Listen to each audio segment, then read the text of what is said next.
Boa tarde, Brasil. Guten Tag para todo mundo. Estamos aqui de volta em mais uma transmissão ao vivo aqui pelo Instagram. E como sempre, eu sou meio perdido com o Instagram, vocês já sabem disso muito bem. E hoje nós vamos falar simplesmente com o Rodrigo. Você já está aqui. Deixa eu ver se eu consigo colocá-lo aqui. Tá tudo em ordem aí? Olha só, um monte. E aí, Consta, como você tá? E aí, meu cara, tudo bom?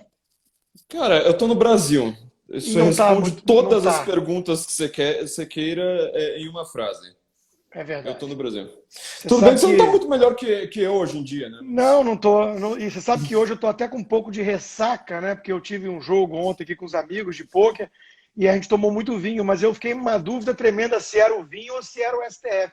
Eu acho que o vinho era de boa qualidade, cara. Já o STF não. Eu vi sua foto, morri de inveja aí. Pois é, um belo um belo do jogo de pôquer aí. Faust, em homenagem aos alemães, a Guts. O Em nome do homenagem a vinho é Goethe, pois Faust. é. Vinho Fausto. Eu acho que É, eu já bebi esse vinho, só que faz muito tempo, eu não é lembro de bom, nada dele. muito bom, muito bom. Faz muito tempo. E aí, Consta, como é que estão as coisas na América? Conta pra gente. Cara, aqui assim tá voltando basicamente ao normal, né? Uhum, Texas já voltou ao normal com o governador Abbott cobrando dos cidadãos a responsabilidade, né? Mas até uhum. mesmo máscara suspendeu. E aqui na Flórida, cara, basicamente também tudo normal. Então, assim, Brasil a situação tá pior, na América Latina, né? Na verdade, eu estava vendo o gráfico outro dia, né? O Uruguai é um negócio impressionante, assustador o que aconteceu no Uruguai. Sim, E, foi. e, Não, pode falar. Não, e mesmo com uma taxa de vacinação acelerada. Isso é que causa ainda mais perplexidade, né? Eu queria até aproveitar para a gente comentar sobre a mídia, né? Acho que você, sobretudo, teve passagem por muitos lugares, né, da mídia brasileira. Acho que não teve revista semanal para a qual você não escreveu. É... Cruzoé nunca. Para que você não escreveu. Eu preciso me livrar pelo menos de algumas coisas, peixes, né? Isto é, eu fui colunista. Mas Cruzoé nunca. Quando você pega seu currículo, você vai passando assim liquid paper em cima, assim, para Dá pagar tudo. vontade. Dá vontade, Flávio. Dá vontade, cara. Porque eu olho lá, né? Tá lá. Globo, colunista 6 anos do jornal Puta, você foi Globo. do Globo, meu Deus do Veja, céu! Veja, numa época que era bem diferente a Ah, revista, não. né? A Veja não teria vergonha, não. A Veja tava. É, A capa de hoje, você viu a capa da Veja de vê, hoje? vê, vê. Putz, Mas grila. assim, a que realmente embrulha o estômago é a isto foi o lixo é, como alguns chamam, né? Porque aquilo ali é impressionante, como virou um panfleto competindo ali com o Diário do Centro do Mundo, né? Um negócio medonho. Porque, na verdade, assim, as pessoas elas esquecem, né? Todo mundo sabe que quem tem dinheiro manda no mundo. Isso é um fato da vida, quem tem dinheiro manda no mundo. E, assim, quando a gente fala em quem tem dinheiro manda no mundo, a gente não tá falando de gente rica, a gente tá falando de gente, né? É a diferença entre wealth e rich, né? Como é que você fala isso em português? Que é próspero, eu acho, né? Ah, Wealth, ou seja, os caras são realmente muito ricos. E se você falar isso, todo mundo vai enxergar como obviedade, mas na hora da prática ninguém lembra que, por exemplo, os anunciantes da Isto É, eles vão mandar na Isto É. E sim. todas as capas delas foram impressionantes, né? Mas eu queria, na verdade, começar a nossa conversa falando justamente sobre a Veja. Porque, assim, na nossa época, vamos dizer assim, né? Você volta aí uns, sei lá, um pouquinho mais de 5 anos para trás, Isso. antes do Tivita falecer, né? A divisão política brasileira era entre eleitor de Veja e petista. Agora somos nós contra leitores de Veja e petista juntos, né? E até aquela capa, a capa de hoje da Veja, com o Lula sorrindo na capa, ela é impressionante, né? Depois que o Tivita morrer, venderam a revista, né? A preço de banana, por sinal, né? Foi um preço bastante simbólico. Cara, tem alguma coisa tem um vírus da mídia, né? Parece a Enrage esse negócio. Toda hora aparece alguém e compra. Compra a ideologia, né? Compra o cérebro das pessoas. Você viu isso acontecer assim na sua frente também? Olha, assim, eu vou tomar todo o cuidado na resposta de não ser leviano. Eu acho que o Sim. que você está trazendo é muito importante, que é o velho dictum da literatura de detetive americana, né? Follow the money, e a gente Aham. sabe que vai encontrar muita explicação para o que a gente está vendo. Uhum. Mas eu não acho que isso encerra a questão. Eu acho assim, existe uma coisa psicológica ideológica e psicológica. Assim. Em primeiro lugar, 98% da imprensa, eu estou chutando, óbvio, né? é de esquerda, né? Tem uma simpatia para uma visão, abre aspas, progressista de mundo. Né? Eles se sentem os salvadores, eles romanciam tudo, eles têm essa visão estética, né? Não resistem a uma narrativa de um metalúrgico que veio fazer justiça social. Então, enfim, eu acho que ele já tem essa inclinação mais à esquerda. Ali, naquela época que você está mencionando, Flávio, havia o quê? O mensalão, o petrolão, a destruição da economia. Então, muita gente estava com raiva do PT e isso se confundiu por jogar todo mundo desse outro lado com direita. Mas não era direita, era, enfim, tucano, era tudo misturado. Sim. Tucanos enrustidos, pseudo-liberais, conservadores fakes e por aí vai. Agora, eu acho que tem um fenômeno que a gente não pode deixar de fora para falar de mídia, que é aqui nos Estados Unidos foi muito visível, né, cara? Que é o Trump Derangement Syndrome. Que é você pegar assim, eu tenho conversado isso com até alguns diretores de veículos sérios, leia-se aqueles que ainda empregam alguém como eu e que eu ainda tenho orgulho de fazer parte, né? E eu falo com eles, eu falo assim, olha, tem umas figuras ali que me preocupa muito ainda fazerem parte do quadro de colunista. E aí, qual é o problema, Flávio? Qual é o problema? É que eles usam um argumento que eu acho questionável, mas compreensível, que é assim, cara, o Bolsonaro na equação tá turvando, ferrou a porra toda. Se você tirar o Bolsonaro da equação, essas pessoas vão voltar a falar, por exemplo, contra o aborto, vão voltar a falar, por exemplo, a favor de cultura, alta cultura, sei lá o quê. Então, assim, o Bolsonaro, cara, e o bolsonarismo, ele tá, assim como nos Estados Unidos o Trump, né, com a Trump Derangement Syndrome, ele tá gerando uma patologia, Flávio. Patologia. Isso é fácil de observar. Você percebe pessoas totalmente obcecadas, né, dominadas por esse troço, por essa obsessão. E aí são pessoas que não conseguem mais criticar o Supremo, porque o Supremo está sendo um instrumento de oposição útil contra o bolsonarismo. Não conseguem mais criticar governadores tucanos, autoritários, que decidem o que é essencial para a população, porque podem ser alternativas ao Bolsonaro. Então, assim, máscaras caíram. Se é grana, se é pessoas que já eram de esquerda e se rebelaram, ou se é essa patologia, aí eu deixo cada um escolher. E muito provavelmente é uma mistura das três coisas em cada caso, dependendo do indivíduo, um pouco mais de uma pitada de um ingrediente, mais do outro. Mas eu vejo esse tripé como a principal explicação para o fenômeno bizarro que estamos acompanhando, porque é uma coisa de louco. Né? Pessoas que ontem estavam com a gente, pessoas que estavam elogiando o seu livro, publicando o seu livro, elogiando meu livro, publicando meu livro, né? E de repente essas pessoas estão cegas em relação aos debates. Eu lembro que no meu livro eu até citei uma frase do Eric Hoffer, que ele fala: um movimento de massa não precisa ter um grande Deus, ele precisa ter um grande demônio, ou seja, você precisa estar indo contra alguma coisa. Achei curioso que você falou aí do Trump, da Trump Derangement Syndrome, né? Porque, na verdade, se o Bolsonaro falar 2 mais 2 igual a 4, eles vão inventar alguma coisa para falar, olha, veja bem, e estão tratando a gente... O que eu acho mais legal é que, assim, todo o vocabulário deles, que é um vocabulário retórico e não científico, ele quer dizer que nós somos pessoas ignorantes, burras, obscurantistas, que não acreditam na razão, porque a gente está querendo puxar saco do Bolsonaro, né? Exato. Eu tô puto pra caramba com o Bolsonaro. Eu não sei faz quanto tempo que eu não consigo fazer um elogio em público ao Bolsonaro. Não consigo, mas tá difícil. Os caras vão lá falar bolsonarista. Não, o mais engraçado disso, né, é que eu também não fico elogiando o governo. Eu enxergo virtudes, né, ministros Sim, bons, uma agenda boa, mas a minha energia, 90% da minha energia, quem me acompanha sabe, é atacando essa postura de duplo padrão, desonestidade, injusta dos opositores, dos detratores. E é exatamente isso. Se você não vira um anti-bolsonarista histérico, você é um gado bolsonarista vendido. Essa é a narrativa que essa turma adotou na mídia. Agora, sobre isso que você falou dos rótulos, negacionista, o Dória me chamou, eu tenho aqui atrás o Globo, né, de terraplanista ao vivo, negacionista, genocida, fascista, e vai, esses rótulos que a gente está acostumado.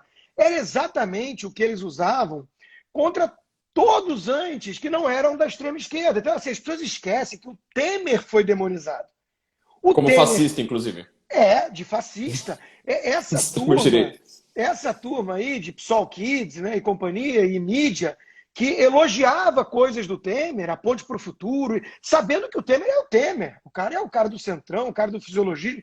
Eles, de repente, querem acusar o Bolsonaro ao mesmo tempo de ameaça fascista e de se render ao centrão. Então, de novo, se o problema do Bolsonaro é que ele se rendeu ao centrão e a agenda tá desidratada, eu não estou entendendo por que eles conseguem ainda elogiar o Temer e demonizar o Bolsonaro. Porque essa demonização, ela surte efeito. Significa que eles estão dando munição para petistas. Então é um negócio muito louco. Agora, na imprensa, Flávio, a gente sabe que funciona assim.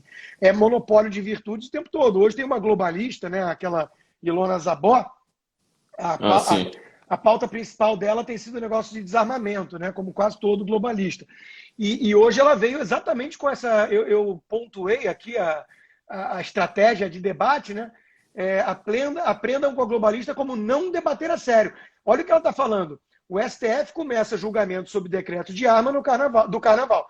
Rosa Weber e Fachin já votaram a favor da segurança pública. Da segurança pública. Então, se você discorda do voto deles, ou tudo, você é contra a segurança pública. Vamos ver se alguém se junta ao desgoverno da morte. E, de novo, é essa retórica que a gente vê percolando por toda a mídia. Toda a mídia, assim, 90%. Então, o que está por trás disso? Demonização do Bolsonaro, abstinência de recursos, né, e esquerdismo estruturante. Eu só consigo enxergar essas três possibilidades. A gente estava falando do MBL, olha que curioso, né? Quando a gente coloca a coisa de uma forma lógica, né? O PSOL Kids, no caso, né? Quando a gente coloca a coisa de uma forma lógica, o Kim Kataguiri reclamava no começo que o Bolsonaro tinha uma articulação que era um desastre. Aí depois ele vai lá e fala, junto com a Joyce, né? Porque agora eles resolveram ficar amiguinhos de novo, ou pelo menos andar juntos de novo, que o Bolsonaro, ele tá se rendendo ao Centrão, que ele é tchutchuca do Centrão. Eu falei, mas peraí, você não tava reclamando que o cara não negociava com o Centrão, na hora que o cara vai lá, faz uma conversa, aí pronto. Então, quer dizer, a ideia é, se você faz A, você é criticado, se você faz menos A, você vai ser criticado da mesma forma. Vai ser. Né? Isso é interessante porque a Gabriela Prioli, da CNN, escreveu na Folha ontem uma coluna dizendo que o Bolsonaro é o cão que ladra, mas não morde. Então, de novo, como é que isso coaduna com a acusação de que ele é uma ameaça fascista? Né? Então, é só retórica e é exatamente esse o ponto. Não importa muito o que ele faça. Eu tive um call fechado ontem com alguns empresários grandes de São Paulo e alguns estavam externando ali que dentro desse mundo corporativo há um cansaço em relação a muita coisa ligada ao Bolsonaro, muito mais ligada à postura dele na pandemia, as falas, talvez a falta de demonstração de tato, ou sinalização de humanismo, essas coisas de quem quer ver a aparência. De estar preocupado. Exato, de demonstrar, que nem o Dória faz todo dia sem convencer ninguém. E eles estavam comentando isso, né? Mas eu coloquei assim, eu falei, olha, tá bom, mas ele tentou depois, né, ensaiar, por exemplo, uma guinada e falar de união. Então ele juntou lá os presidentes das casas e tudo. A mídia continuou batendo. Então o meu ponto é esse, Flávio. É a história do Pedro e do Lobo. Você grita tanto que tem o lobo que, cara, assim, ninguém mais acredita. Então, se o Bolsonaro hoje falar que acha que o caminho é beber mais água e tomar sol, eu brinquei já com isso no passado. Vai ter uma reportagem de 8 minutos no Fantástico de câncer de pele e vão encontrar alguém que bebeu água demais e morreu. Morreu a causa foi excesso de água. Então, assim, é um negócio podre. Eu entrevistei hoje na Rede TV o Dr. Zeballos, cara.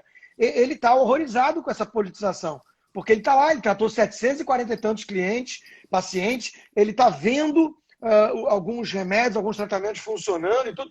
E a ciência se faz muitas vezes, ainda mais em fase de crise, de baixo para cima, experimental, observação. E as pessoas ficam... Isso é a coisa que mais me preocupa a médio prazo, Flávio.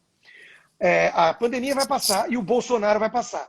Mas a arrogância de uma simbiose entre mídia, jornalistas que são ignorantes em quase tudo, e entidades supranacionais que falam em nome da ciência, que é o globalismo, esse troço veio para ficar. E quem quer controle social sentiu o gostinho da coisa. Então, assim, hoje é isso. Você tenta debater ao vivo com jornalistas, eu participo em bancadas com alguns, né, desses, e é assim, ciência, ciência, ciência. O lockdown é a ciência. Você fala, não, olha só, aqui não funcionou, não funcionou, não é assim que faz ciência. Não, mas ali foi. Aí você fala, tratamento precoce, tem muita gente vendo o resultado, não sei, vamos ver, cautela, humildade. Não, é comprovadamente ineficaz. Tudo em nome da ciência, é uma arrogância, uma empáfia, que é um negócio muito sério e muito preocupante. E isso veio para ficar, Flávio. E isso não vai embora, não, cara. Isso é esse caminho de tentar impor esse controle top-down em nome da ciência, usar aquele selo, né, de qualidade, a OMS, o não sei o que diz, todo mundo fez, né? Teve uma vez que eu virei para você, quem é que escreveu a Constituição brasileira? Porque o STF tem que julgar a constitucionalidade, não é se tiveram 4.000 mortes ou se a Espanha fez alguma coisa, né? Então, tá tudo louco, tá tudo invertido, e a mídia tá nessa toada, em boa parte porque quer destruir o Bolsonaro, mas está abrindo uma porteira para um troço que veio para ficar e que é muito perigoso. Você sabe onde fica a OMS, Consta? A OMS fica na Suíça? Suíça. Você sabe que se a Suíça segue a OMS? Não, não segue. Não segue. É muito engraçado isso, né? Que os caras vão falar assim. Mas o OMS disse, eu falo assim, então, a OMS fica na Suíça, você falar que o suíço é um povo ignorante, pelo amor de Deus, cara, eu vou te mostrar o que é a Suíça, porque eu escrevo, né, para uma revista suíça. Então, eu já escrevi algumas colunas também. E olha só. Você escreveu para Vetivalre também, né? Isso, inclusive, uma vez nós escrevemos juntos. Acho que a gente saiu na mesma edição. Pois é. Agora, olha que curioso, né? A outra equação que a gente tem que trazer para essa conversa, que não pode ficar de fora, porque a gente está falando da mídia e dessas agências supranacionais, cara, são as Big Techs.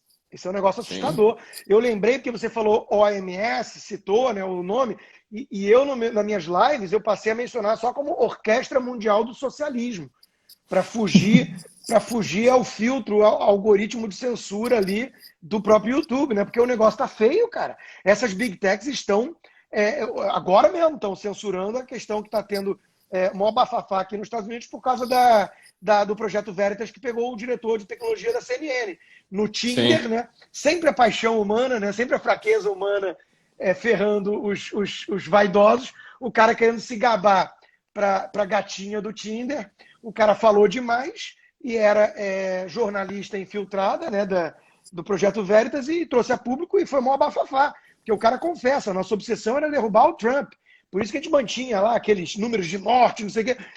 E porra, o Twitter está entrando agora em cena para tentar abafar e censurar o cara que está divulgando. Então, assim, é tudo muito mancomunado, tudo muito grave. Nós já achamos até artigos acadêmicos que eles vão usar, né? Que eles falam, não é ciência, eles querem colocar uma autoridade ali, uma chancela de alguma coisa. Exato. Nós achamos artigos acadêmicos que estão querendo já colocar o James O'Keefe do Project Veritas como terrorista doméstico, tá? É isso que vai ser, para basicamente proibir, né, qualquer divulgação do trabalho do cara. Proibir um jornalismo investigativo, que é o que teoricamente o jornalista tem que fazer, só que quando faz contra eles, aí não aceita, né? É uma coisa ficam bravinhos, e a coisa assim fica bem tensa, porque no Brasil a gente está vendo um fenômeno que isso eu queria, na verdade, perguntar se você conhece algum fenômeno modelo Felipe Neto / Átila Yamarino nos Estados Unidos, que eu quero dizer o seguinte: são duas pessoas que fizeram fama e muitos seguidores à base praticamente exclusiva de falar com o pessoal que tem... Eu não estou falando que é um QI baixo, mas assim, os vídeos do Felipe Neto é só ele jogando videogame, enfiando chiclete na boca e brincando com carrinho, né? O cara tinha 28 anos e ficava lá brincando com Hot Wheels para ganhar muitos seguidores. Ele ganha realmente muitos seguidores com isso. De repente, tá Vera Magalhães... Não é só a Vera, tá? Todos os jornalistas do país, eu fui fazer as contas, assim, você entra todos os jornalistas do país, da grande mídia, da Globo News, do Estadão, da Folha, não sei mais o que, não dá cinco tweets, o cara vai lá e dá um RT no Felipe Neto, entendeu? Então, assim, o cara ele é extremamente poderoso. E o Átila Yamarino, eu também não sabia fazer a mais puta ideia de quem que ele era esse cara até ano passado. Você sabe o que ele fazia, né? Ele era youtuber de o quê? Tipo Nostradamus, assim, ou não? Ele já tinha essa pegada? Não, cara. Não, se eu te falar, você vai dar risada.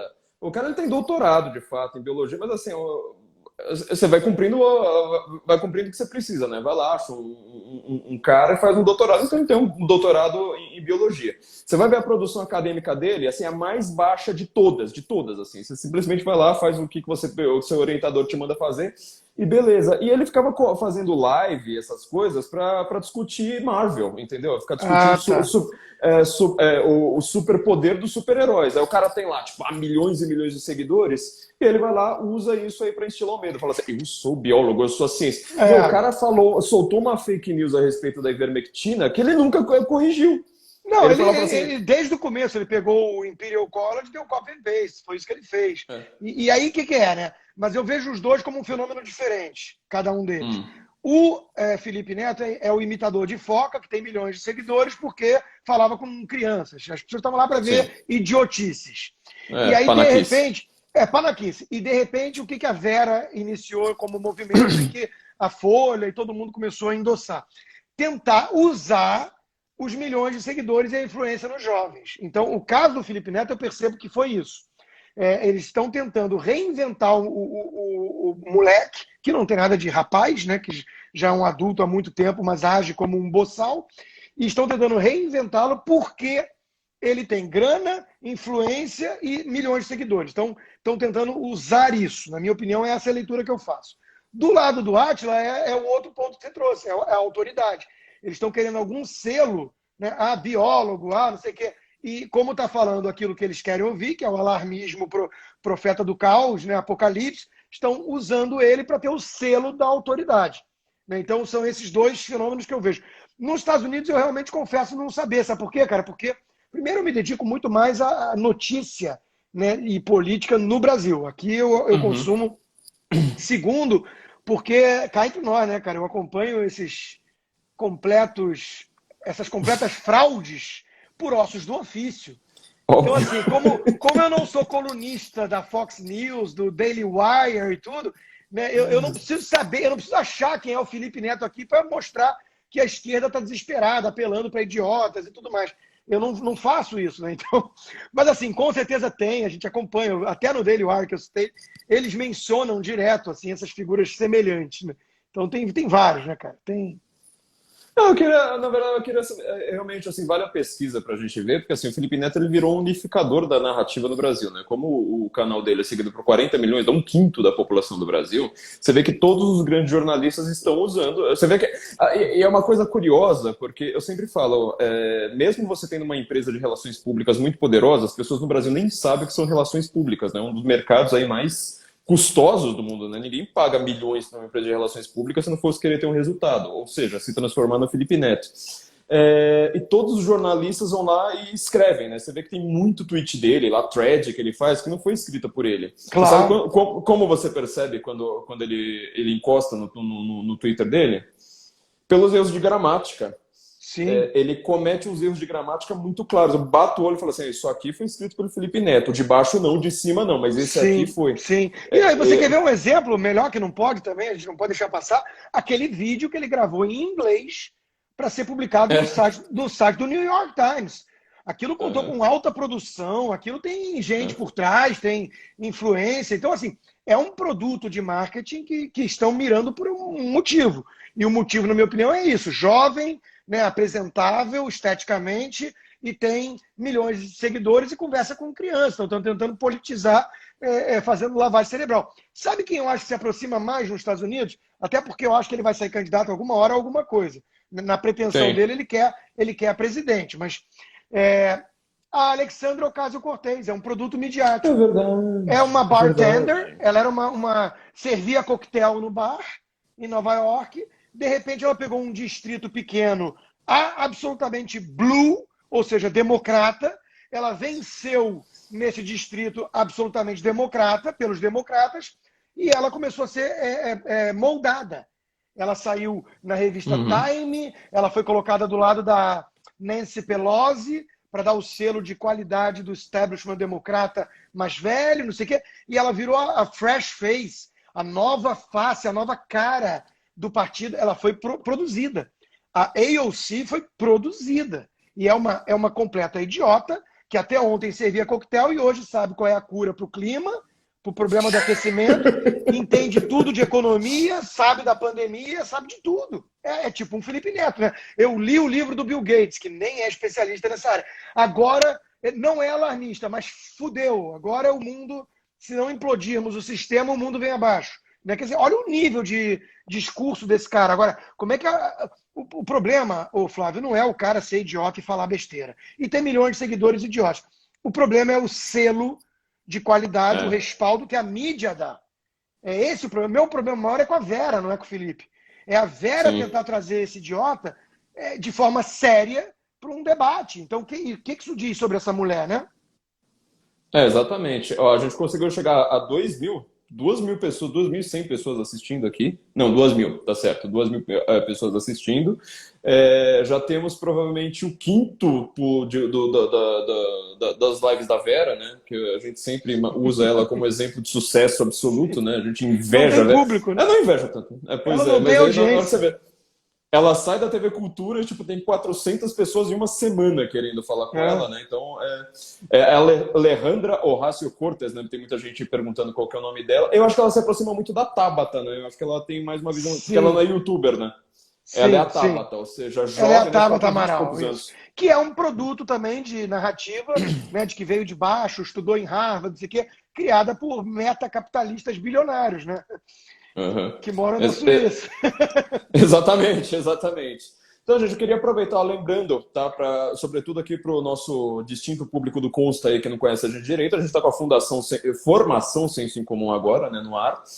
Inscrições só essa semana, tá? Estamos com R$120 de desconto na formação. Só nessa semana, tá o link aqui na bio do Senso em Comum. Na hora que vocês terminarem aqui, vão lá. Você tá vendendo alguma coisa, Consta? Além de não, vinho meu curso falso? Meu curso está com carrinho fechado. Vai vir o lançamento do livro agora, nas próximas semanas, que deu, tem livro escrevendo? que deu origem ao curso, Pensadores da Liberdade. São os 20 pensadores que eu selecionei. Aí vai, não, você já tinha me falado desse. Nós debatemos, nós fizemos uma live na época do curso e vai ter ali o Jordan Peterson, vai ter o Roger Scruton, vai ter o Theodore Dalrymple. Então é um capítulo para cada um desses pensadores. Pô, que legal. Então logo, vai lançar logo? Vai lançar nas próximas semanas. Ah, legal. Depois a gente quer voltar a falar com o Consta aí para falar só do livro. Pô, que bacana, Consta. Eu quero saber, na verdade, se você se já está dando para sentir, ainda mais você que está na Flórida, ou seja, bem perto do sul da fronteira, não está na fronteira, mas está perto da fronteira, bem no sul dos Estados Unidos. Se está dando para sentir quais são as diferenças que você está sentindo agora com a administração Biden, né? Porque ele está enfrentando uma crise na border, como é que fala? Na fronteira. Na fronteira, muito... Então... Muito... E ninguém fala aqui no Brasil. Não, ignoram, triplicou a quantidade de imigrantes, porque é aquela história, ideias e palavras têm consequências. Então ele se mostrou, e não só ele, o Partido Democrata, muito simpático à ideia de afrouxar os critérios para entrada, e as pessoas leram ali, farejaram fraqueza, mas vamos embora. Guatemala, Honduras e tudo mais, todo mundo veio, né? Então triplicou a quantidade de pessoas detidas na fronteira, o que significa que na época do Trump a imprensa estaria chamando de crianças em jaulas, e hoje são imigrantes aguardando um julgamento, né? E isso mostra esse duplo padrão eterno da mídia nas narrativas. E isso é um aspecto do problema, tá? Eu vi o Leandro Russo outro dia comentando sobre esse negócio do Biden, porque isso vai servir como alerta para muito isentão no Brasil. O que aconteceu? O Trump, como tem essa pegada, era todo dia pauleira e tudo mais, um líder nacional populista que está enfrentando um establishment corrompido e de esquerda, ele vai gerar ruído mesmo, noise. Então é cansativo às vezes, que nem a gente está vendo no Brasil. Aí tem muita gente que está cansada do heavy metal, do rock and roll, e fala assim, puta, eu preciso de uma bossa nova, um jazz, né?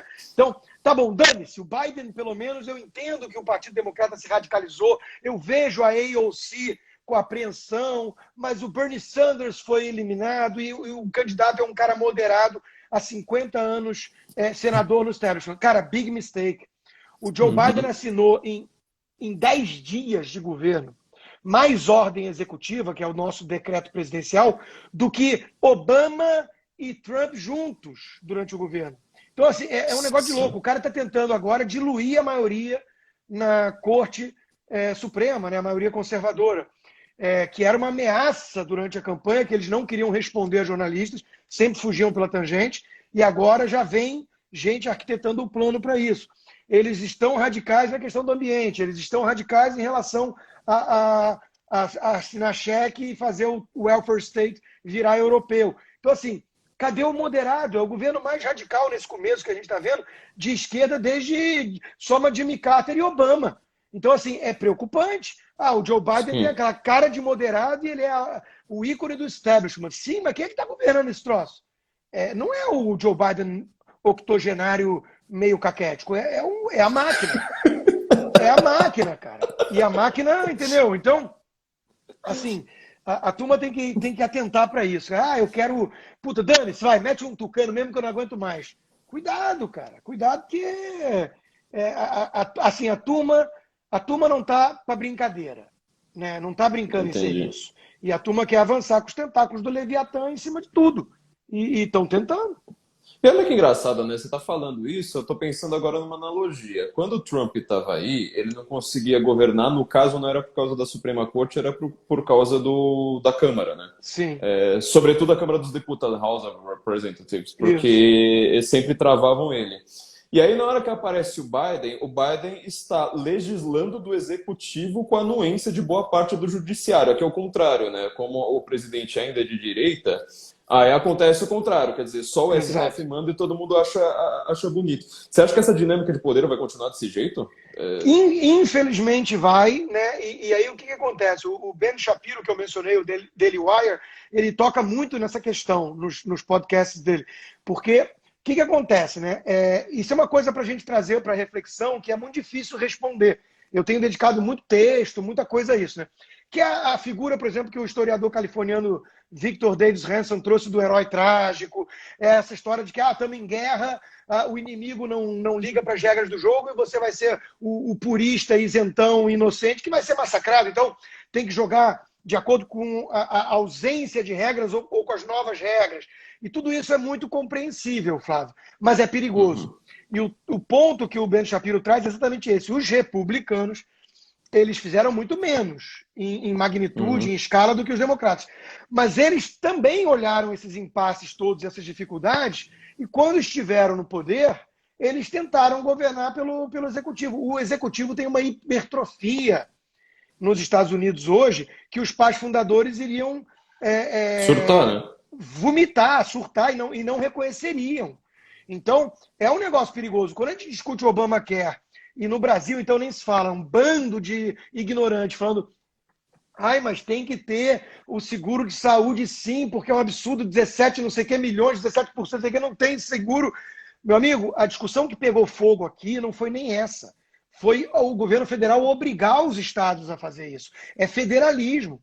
Então, a questão do aborto vai na mesma linha. Aí a Geórgia vai lá e passa uma lei mais dura, aí Hollywood fala que não grava mais filme na Geórgia, e tem pressão de tudo que é lado. Então, as pessoas estão querendo esse governo de cima para baixo. E isso está vindo, sai governo, entra governo, está vindo acontecendo, né? E o executivo está se hipertrofiando. Então, cara... Com a anuência, na verdade, das empresas, né? Esse é o grande problema que os liberais não estão entendendo, que é com a anuência das empresas. A Disney, ela tirou 2 estudos, agora eu não lembro de quais 2 estados. Eu acho que... Não lembro agora, tem que pesquisar isso aí. Porque esses estados passaram leis restringindo o aborto. Então, quer dizer, a Disney, que vem sobretudo para criança, ela está querendo menos criança no mundo, ela tira. Falando assim, não, simplesmente, se você vai parar de matar criança, então a gente vai para um estado que pode matar criança. Se você explicar isso na antiguidade, todo mundo já vê, né? O culto a Moloch, né? Se jogar o bebê ali no fogo, hoje em dia você está fazendo a mesma coisa numa clínica de aborto e ninguém... Todo mundo fala que nós somos radicais, né? Uma coisa como essa. Sim. Não, e esse clima, né? Aí vem essa história de woke, né, de politicamente correto, que está esse tribalismo, que está ideologia de gênero, política identitária, isso está matando o mundo, né? Está esgarçando o tecido. Eu vi um comentário ali de um seguidor seu falando assim, lei radical, lei dura da Geórgia, exigiu o documento de identidade. Esse é um bom ponto, por quê? Porque mostra numa tacada só, mata esses 2 coelhos, né? Numa cajadada. Mostra exatamente o que você está falando, que é o seguinte, chamam a gente de radical por entender o óbvio. Quer dizer, o mínimo que você tem que fazer é ter um ID para poder checar se a pessoa existe e é ela mesma. Né? Agora, segundo ponto, racializaram a medida. Chamaram de medida racista você cobrar o ID. Para mim, o racismo está em você achar o seguinte: negro não tem identidade? Desde quando? Então, de novo, né? É uma loucura o que nós estamos vivendo. Porque se você vai contra os meios que eles pregam, que é essa hipertrofia no Estado centralizado, coordenando tudo em nome da ciência, ignorando até mesmo a Constituição e a soberania nacional, porque usa, quando interessa, as entidades supranacionais, que é o globalismo. E se você discorda, você é o racista, não sei o quê. Como é que você consegue manter diálogo civilizado, um clima tolerante com pessoas assim? É muito difícil. Então, eles estão conseguindo esgarçar o tecido social nesse país. Eu fiquei bastante impressionado com isso, porque no final das contas eles negam a sua existência, né? A gente está sofrendo um pogrom. Nós estamos sendo... O cancelamento na verdade, eles queriam fazer um cancelamento físico, né? Ou fazer ostracismo, nos mandar para uma ilha deserta, ou com uma cadeia ali, mas como eles não podem, então eles vão fazendo isso pela internet. Exato. Queria aproveitar... Deixa eu falar uma coisa curiosa. Né? Sempre que eu falo nisso, tem gente que fala assim, dor de cotovelo, inveja, o que é uma estupidez, porque eu não dou a mínima para isso. Né? Eu não dou a mínima, eu não acho que faria uma diferença. Aliás, o Silvio Navarro teve que me convencer que tinha alguma utilidade. Mas o tal do selinho azul do Twitter, que eu passei a brincar que é a patota do selo azul. Por que é importante trazer isso à tona? Exatamente pelo que você falou, de transformar quem não é desse clubinho, né, em um pária. Em um pária. Em um não ser. Eu tenho 716 mil seguidores e, como você abriu a nossa conversa, eu passei por tudo que é veículo de comunicação importante nesse país. Então, eu sou jornalista por exercício, eu estou hoje ainda na Jovem Pan, na Notícias do Dia, que é o maior jornal de Santa Catarina, na Gazeta do Povo, que é um dos maiores jornais do país, na Revista Oeste, e eu não tenho o selinho azul. Então, assim, o que isso te diz sobre o selinho azul? Isso te diz que é exatamente uma forma, e eu estou lembrando disso também, porque o Felipe Neto, uma vez eu li uma resposta dele, falou assim, eu recebo muitas mensagens, muitas críticas, sugestões, não sei o quê, eu adoto um critério. Quando não tem o selinho azul, eu nem olho.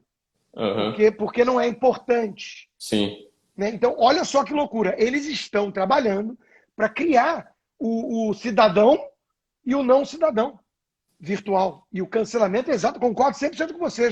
Já fiz essa metáfora, inclusive, essa analogia, na verdade. Se poder tivessem, o cancelamento seria físico. Nós seríamos mandados para um gulag. Só que... Estou te lembrando aqui que você trabalha para Opinião no Ar também, que é para você lembrar onde você trabalha. Rede TV, claro. Rede TV. Você esquece aí algum dia. Sim. Esse negócio de ter 8 empregos num empregadores dia... É difícil. Ainda tem a Rede TV. Então, olha só, cara. E mesmo assim, sem o reconhecimento do Twitter. Eu queria até aproveitar, porque assim, Felipe Neto ele ficou bravinho com a gente ter comentado nessa semana, não sei se você viu isso, que... Eu vi. Eu dei retweet. É verdade, eu vi. Pois é. Ó, a bizarrice, né? Ele vai lá, diz que lê um livro por dia, né? Um desses livros foi Les Misérables, né? Que tem aí umas mil e poucas páginas, né? 2 volumes, ele tira a foto assim do livro saído do plástico, né? Não foi nem manuseado o livro, ele tira lá e fala assim, como é que é? Um suco de genialidade. Meu sério, você termina de ler Vitor Hugo e usa uma frase dessas, né? Então a gente resolveu aproveitar até para lançamento aqui da formação Senso em Comum. Vou fazer uma live no domingo, tá? Explicando como você pode ler menos do que um livro por dia e mesmo assim ser inteligente. É difícil, né? Porque assim, ser inteligente igual o Felipe Neto é muito complicado. Assim, ele está muito acima da gente, óbvio, né? A gente morre de inveja todo santo dia, né? E o Mamãe Chorei está desafiando o Olavo de Carvalho para um debate também cultural, né? Me parece. Cara, o Mamãe Falei, ele já me falou, tá? No almoço que eu tive com ele, que ele falou assim, a leitura não é meu forte, eu sou meio disléxico, não sei o quê, então eu vejo vídeos, falo assim, cara, você vai tentar desafiar o Olavo nessa, né? Pelo amor de Deus. Me parece que tem alguém assim também, viu, que é teu amigo. Pois é. Na verdade, minha lista um tal de AB, as iniciais, ele também faz exatamente isso, só vê vídeo. E ele adora ficar falando de livro, né? Cita Shakespeare, não sei mesmo o quê. Pega um monte de coisa do Andrew Clavin lá e É. só não cita a fonte, vai lá e fala assim, não, ó, a leitura correta de Shakespeare é tal. Meu, o cara não deve ter um livro de Shakespeare na casa dele. Eu sei bem como é que é. Eu vou deixar a descrição aqui no bio, a descrição, aliás, né? O link para você se inscrever para a live está aqui na bio do Senso em Comum. E a gente, no domingo, ó, hoje eu tenho um webinar de noite para a plataforma, 8 horas, e no domingo às 8 horas eu vou explicar também como você pode ser inteligente, mesmo não conseguindo ler tanto, né, quanto Felipe Neto e nossos amigos. Costa, eu queria, na verdade, fazer uma outra pergunta aqui para você, já envolvendo bastante mídia. Você nunca trabalhou dentro, né, de uma redação, ou já? Não, nunca. Porque assim, a gente percebe uma coisa que é as ordens de cima dentro das redações, né? Por exemplo, o antagonista, né? Que todo mundo aqui leu o antagonista, todo mundo deu dinheiro para o antagonista quando ele surgiu, né? Eu fui assinante da Cruz Web por um ano, mal usei aquela porcaria. E no final das contas, você vê assim, todo dia o Diogo Mainardi vai lá e solta um novo candidato a presidente que iria derrotar supostamente o Bolsonaro, né? Danilo Gentili, Mandetta, né? Sai na rua e pergunta quem é Mandetta aqui, acho que, sei lá, olha que eu tô num bairro bastante culto de São Paulo e acho que assim, 10% talvez vai lembrar que em raiz é Mandetta. Mas, por exemplo, uma notícia que saiu no Antagonista nessa semana passada, aliás, nessa semana aqui de agora, eles falaram, por exemplo, a quebra de sigilo do Salles está parada há 10 meses. Ou seja, na verdade, o normal da vida é você ter sigilo. Você, tipo, sua ligação telefônica não está sendo lida por aí. E eles vão lá e invertem o negócio, né? Tipo, a quebra de sigilo está emperrada. Quer dizer, supostamente existe uma proteção clandestina aí para pessoas ter o normal da vida. A gente vai ter essa... Você já viu essas ordens vindo de redações? Você que já conviveu com muitos jornalistas. Eu não sei, assim, eu frequentei de vez em quando, eu ia lá na Veja, fisicamente, até para gravar com a Joyce, quando ela fazia TV. Verdade, meu Deus. E na Gazeta do Povo eu já fui também, e na Jovem Pan. Então, assim, quando você olha a redação, você vê aquele típico perfil do jornalista mesmo. Fez a faculdade ali, é um cara, né, correndo atrás de notícias. Então, eu não sei como é que vem as diretrizes de cima. O que eu sei é que quem tem medo. Então, assim, a pessoa não é idiota, ela percebe o ambiente. Ontem mesmo eu fiz uma pergunta, teve até uma boa repercussão, né? Falando assim, é possível o sujeito que hoje atua numa Band, numa Globo, num Antagonista, numa Isto É e numa Folha, não ser um antibolsonarista externo? Porque eu até comecei a falar assim, tem chance dele ser imparcial e reconhecer vantagens, virtudes, pontos positivos no governo? Aí depois eu melhorei, falando, na verdade, tem chance dele não ser um antibolsonarista externo? E olha que resposta curiosa que eu vi alguns dando.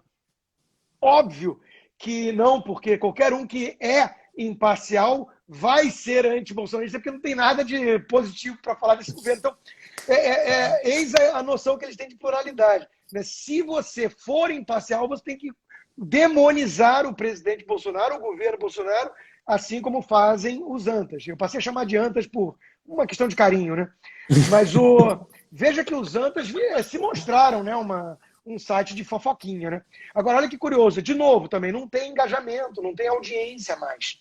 O Diogo Mainardi hoje escreveu, porque ele ficava naquela história, né? Quando é que vai ser preso o Lula? Quando é que vai ser preso? Eles têm uma pegada sensacionalista, né? Assim como o parceiro da área financeira deles, que era parceiro também tem, né? Toda semana tem a chance de ganhar 1000% bilhões ao mês e ficar milionário. Aí ele publicou hoje, né? O que estão esperando para prender esse sujeito? E aí lá, para questionar mortes por Covid, Bolsonaro pede relatório, não sei o quê, e tem a foto do Bolsonaro. Essa postagem dele teve 564 curtidas até agora. Aí eu só fiz uma pergunta embaixo. O cometimento de algum crime? Estão esperando isso para prender ele? O cometimento de algum crime? Teve 1.754 curtidas. Então, assim, são termômetros. E na página dele, né? Eu estou respondendo para ele, não é para o público dele. Então, e ele assim, tem 1 milhão e poucos, né, de seguidores. Mas não tem engajamento. É que nem o Felipe Moura, não tem engajamento. Perderam o engajamento. Né? Por quê, Flávio? Na minha opinião, porque mostram esse tipo de... Exatamente o exemplo que você estava dando, que é uma forma de desonestidade intelectual, uma forma de você manietar a notícia, de você marretar os fatos para eles encaixarem na sua narrativa. E as pessoas não são idiotas, elas percebem isso e cobram um preço. Olha que coisa curiosa, porque assim, eu tava vendo. Teve um dia aí, eu nem lembro por que que eu tive essa ideia, mas eu resolvi entrar no perfil dos jornalistas à noite, porque já que eles querem nos informar e dizer que nós somos negacionistas, anticientíficos e tal, eu falei assim, mas esses caras devem ler livro pra caramba de noite, né? Sai da redação, já deve estar pegando uma enciclopédia, 20 volumes e. Cara, tava todo mundo comentando BBB. Eu não tô brincando. Você entra em todos os perfis da Globo News, em todos da Folha, todos os estados. O que que você pensa aí no jornalismo? Eles não têm embasamento, não tem. Muita gente querendo perguntar aí da Amanda, que eu tô vendo, como é que eu aguento, não sei o quê. Então, vamos lá. Vamos mencionar a minha colega dupla. Colega dupla. Puta, ela tá na Jovem Pan agora também. Eu vou pro céu, né? Rede, TV e Jovem Pan. Vamos falar da Amanda. Basta reparar o modus operandi. Repete clichês que são produzidos em outros lugares, tipo, lockdown é a única saída, deu certo não sei aonde, isso não é científico, o tratamento precoce não foi comprovado. Repete clichês e tem fontes. Fontes. É o tempo inteiro assim. O ministro do Supremo me disse, porque eu conversei com um jurista, e isso aí a gente sabe que é o seguinte, cherry picking. Você seleciona aqueles que você quer que confirmem o viés que você tem, e that's it. Se você for conversar com uma Amanda sobre o que é conservadorismo, se você for falar com ela sobre Roger Scruton e a importância da beleza, se você for citar o Theodore Dalrymple e os estudos empíricos dele nas periferias de Londres, como alguém que trabalhou como médico nas prisões, ela não sabe do que você está falando. Ela não entende o que você... Nós estamos lidando com a combinação mais explosiva de todas aqui, o Flávio. Porque eu não tenho nada contra, a princípio, a ignorância. Eu tenho contra a ignorância nos assuntos que me interessam, por isso que eu busco conhecer. Mas eu sou ignorante em vários assuntos, vários. Então, a ignorância em si não é o grande mal. O problema é a ignorância aliada à arrogância. E aí a gente tem a definição pura de estupidez, empáfia. Então, quando essa turma arrota com uma postura de saber, um monte de clichês, e não está falando.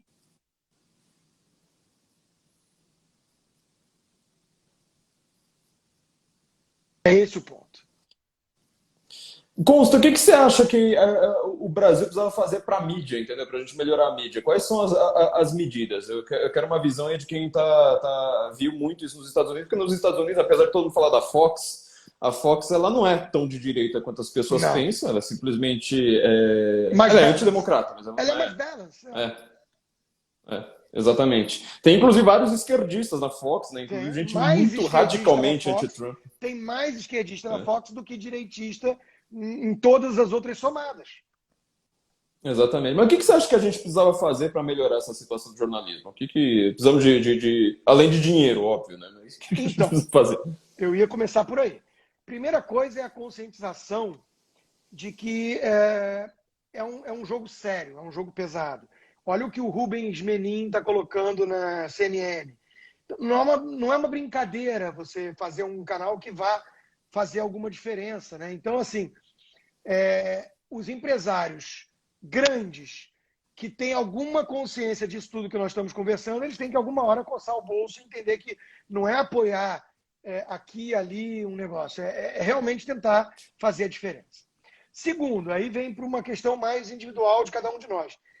Eu gosto daquela metáfora que o Hélio Beltrão já usou muito do time de futebol, né? Cada um tem um papel. Tem espaço para o zagueiro, tem espaço para o atacante, para o meio-campo, lateral. E tem espaço até para a torcida, mas o mais fácil é ficar só torcendo, né?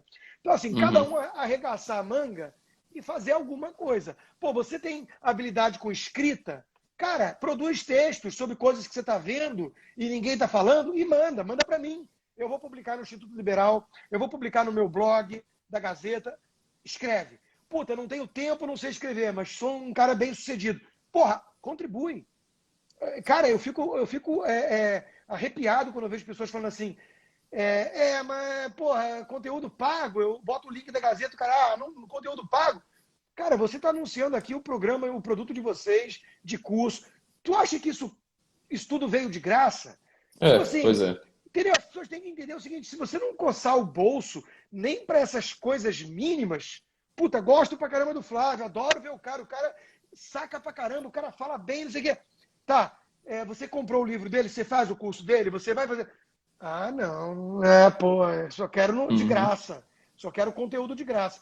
Meu amigo, nós temos que viver, isso tudo exige investimento, tempo, que é custo de oportunidade, para quem entende a linguagem de economia. Então, assim, começar a entender que para ter esses veículos, as pessoas que pensam de forma semelhante vão ter que coçar o bolso. E aí vem uma outra coisa que eu acho que nessa época de tribalismo está difícil, até porque realmente a gente está vendo muitas máscaras caindo, mas que é entender aquilo que o Reagan falava.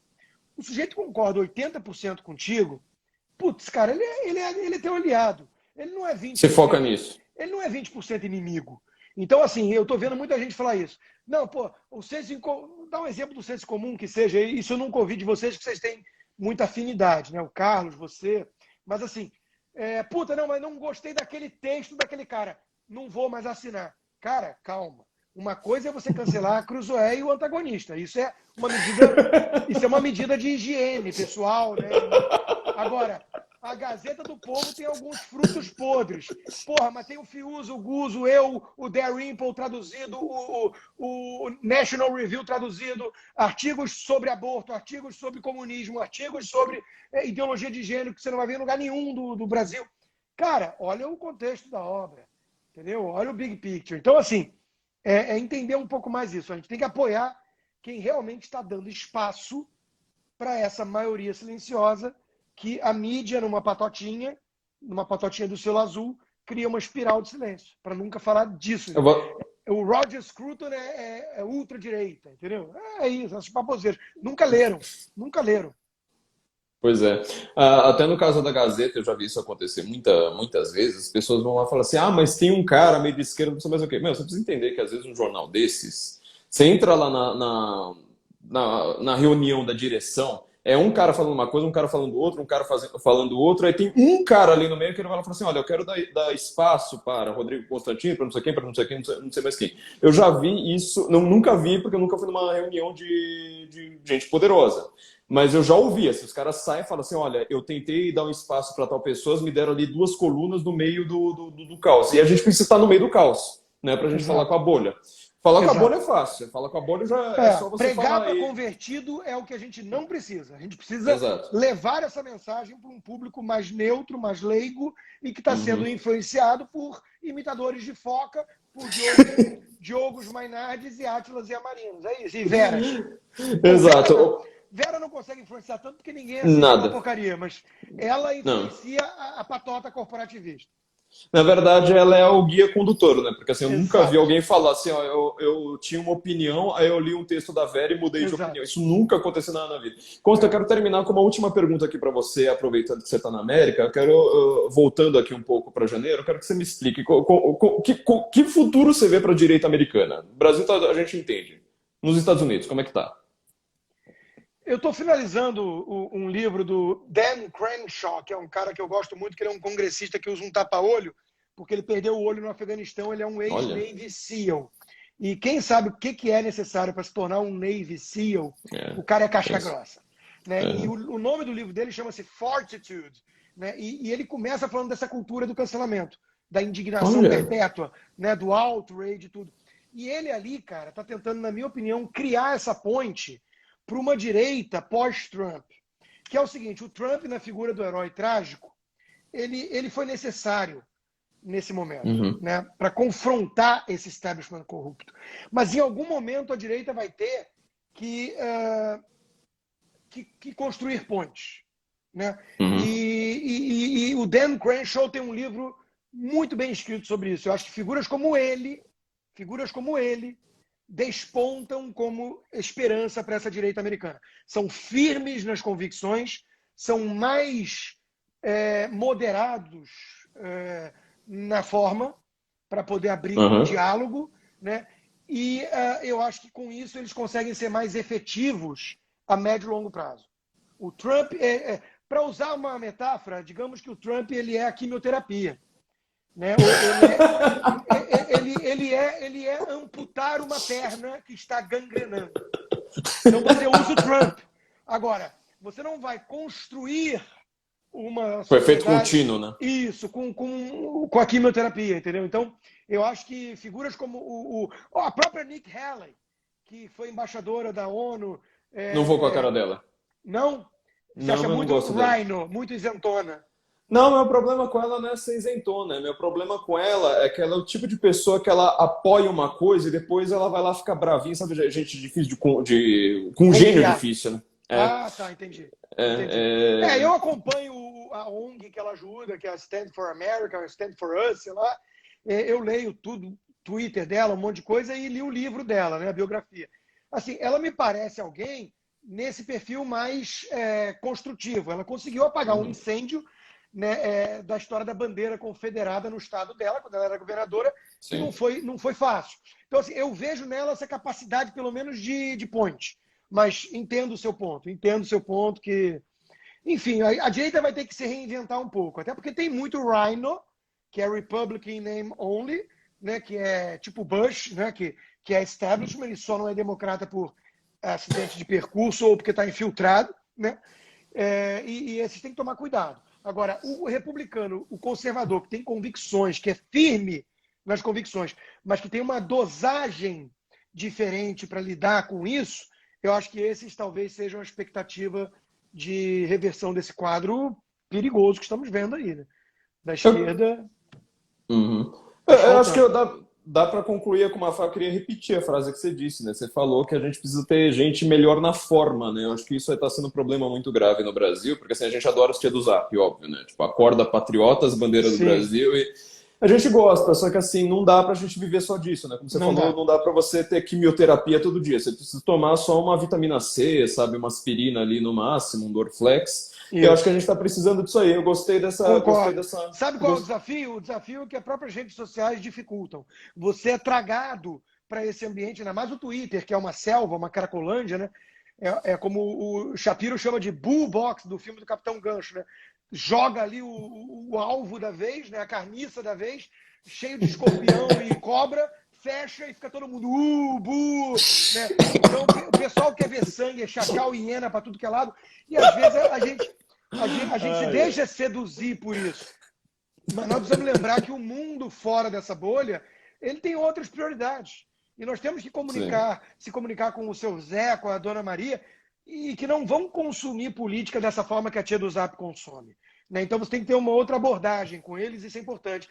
E é duro, porque mesmo você sendo mais suave na forma, você vai continuar sendo rotulado, que a gente já falou disso lá atrás, de fascista, radical de direita, extremista. Você vai continuar pela mídia, mas você tem que ser capaz de ignorar isso e falar com o público. E esse é o desafio. Pô, que legal, Consta. Eu fico muito honrado aí com o seu tempo. Olha, 2 horas da tarde, a gente colocar 2.000 pessoas, a gente está aqui com 1.600 pessoas. Não, isso aqui foi bastante impressionante para mim. Sempre uma honra falar com você. Quando você estiver com o livro pronto aí, manda pra gente que eu quero fazer uma resenha disso aí. A gente vai comentar também sobre seu livro. Lembrando, a gente está com a formação Senso em Comum nesta semana, apenas nesta semana, com R$120 de desconto. Depois esquece que vocês nunca mais vão ver esse desconto. E para quem se inscrever no link que está aqui na bio do Senso em Comum, a gente vai fazer uma live para como as pessoas ficarem realmente inteligentes, mesmo não conseguindo ler Les Miserables, né, em um dia, como o nosso grande imitador de foca, porque isso aí é só para gênios, né? Nesse nível aí eu não consigo chegar. Mas, Consta, um prazer enorme conversar com você, mais uma vez. E quando você estiver com o livro, eu quero fazer o lançamento. Deixa comigo. Foi um prazer, cara.